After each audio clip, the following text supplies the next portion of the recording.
Anderson Silva was the toughest fighter to place on my list.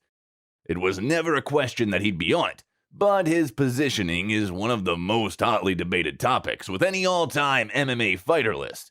He didn't start competing in the UFC until he was 31 years of age. He then went on one of his best runs we've ever seen in the company, winning 16 fights with 14 finishes, with him being awarded 3 Fight of the Night, 7 Knockout of the Night, and 2 Submission of the Night bonuses, and he did it all in just over 6 years.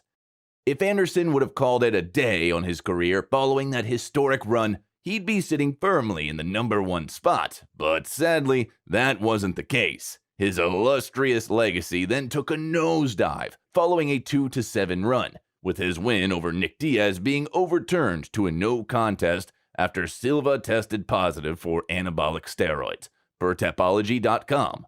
Much of the blame for his losses fall on his age and his body's fragility, which does beg the question, how do we evaluate his UFC tenure?